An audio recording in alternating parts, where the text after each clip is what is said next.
Shalom, selamat pagi Bapak, Ibu, dan Saudara sekalian. Sebelum kita mendengar dan merenungkan firman Tuhan pagi hari ini, marilah kita berdoa. Tuhan Yesus, terima kasih buat hari yang baru, hari yang luar biasa ini Tuhan sediakan untuk setiap kami. Masih ada semangat dalam hidup kami untuk kembali lagi mendengar pesan-pesan-Mu Tuhan.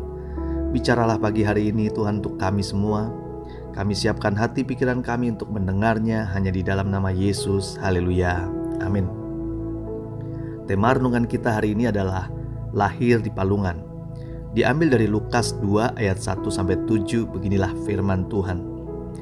Pada waktu itu, Kaisar Agustus mengeluarkan suatu perintah menyuruh mendaftarkan semua orang di seluruh dunia. Inilah pendaftaran yang pertama kali diadakan sewaktu Kirenius menjadi wali negeri di Syria. Maka pergilah semua orang mendaftarkan diri masing-masing di kotanya sendiri.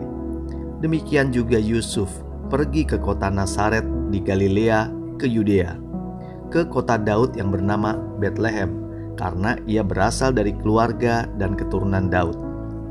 Lalu didaftarkan bersama-sama dengan Maria tunangannya yang sedang mengandung. Ketika mereka di situ, tibalah waktunya bagi Maria untuk bersalin, dan ia melahirkan seorang anak laki-laki, anaknya yang sulung. Lalu dibungkusnya dengan lampin dan dibaringkannya di dalam palungan, karena tidak ada tempat bagi mereka di rumah penginapan. Saudara yang dikasihi Tuhan, kelahiran seorang bayi di tengah-tengah keluarga adalah merupakan kebahagiaan bagi seluruh anggota keluarga. Kelahirannya ditunggu dan dipersiapkan dengan baik. Zaman sekarang kita melihat ada fasilitas USG untuk bisa melihat bayi, keadaannya, bahkan juga jenis kelaminnya sebelum bayi itu dilahirkan. Sehingga pihak keluarga juga sudah bisa membeli segala perlengkapan peralatan bayi sesuai jenis kelamin sang bayi tersebut.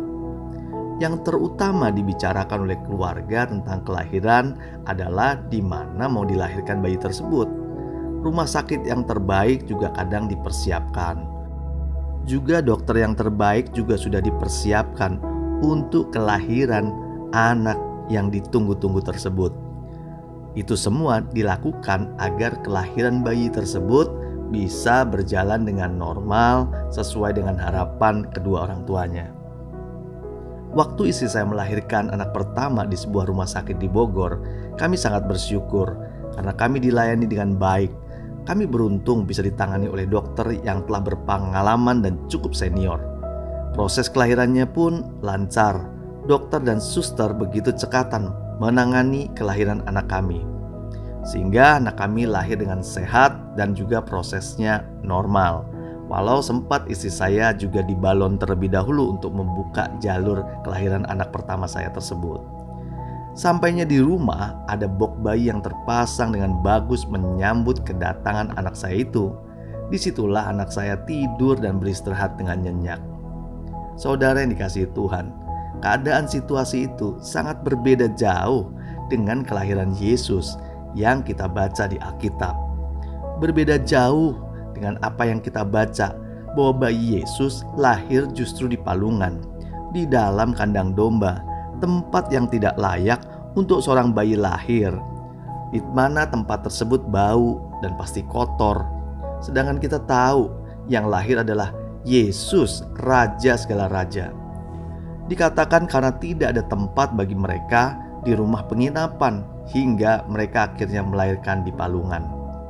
Tetapi pertanyaannya, bukankah yang lahir itu anak Allah? Bukankah Allah berkuasa? Mengapa Allah tidak mengatur agar ada orang yang rumahnya bisa menerima kelahiran bayi tersebut? Awalnya saya bingung akan hal itu, tetapi setelah saya membaca Alkitab secara keseluruhan, maka saya bisa mengerti bahwa semuanya adalah rencana Tuhan dan tidak ada yang kebetulan, dan sudah diberitakan oleh para nabi ratusan tahun sebelum peristiwa kelahiran Yesus. Kelahiran bayi Yesus di kandang domba juga memperlihatkan sisi lain dari maksud kedatangan Tuhan ke dunia ini. Dengan kelahirannya di tempat yang hina, di sebuah kandang, Allah ingin memperlihatkan kepada manusia betapa Allah sangat mengasihi manusia. Allah mau merendahkan dirinya serendah-rendahnya untuk menyatakan kesederhanaannya dan juga rasa solidaritas terhadap manusia ciptaannya. Untuk itu, Yesus dilahirkan mengambil rupa seorang hamba, melepas semua hak-hak ketuhanannya demi keselamatan kita semua. Itulah karya dan kasih terbesar yang pernah ada.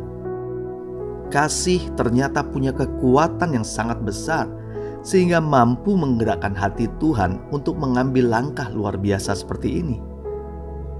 Marilah kita bersyukur dan kita belajar bersama-sama tentang bagaimana awal dari pelayanan Yesus di dunia ini.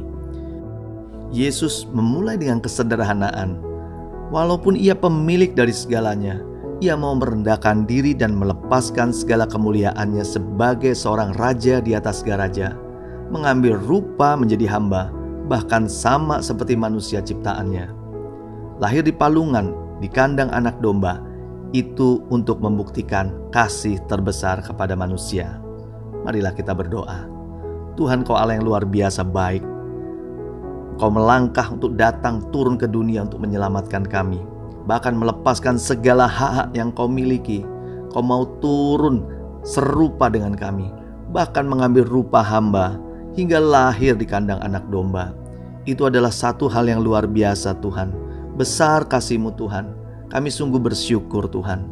Pagi hari ini selain ucapan syukur kami karena kebaikan-Mu Tuhan, kami juga percaya Engkau senantiasa juga mengasihi kami dengan berkat-berkat yang Kau siapkan.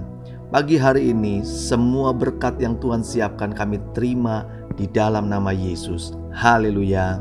Amin. Tuhan Yesus memberkati.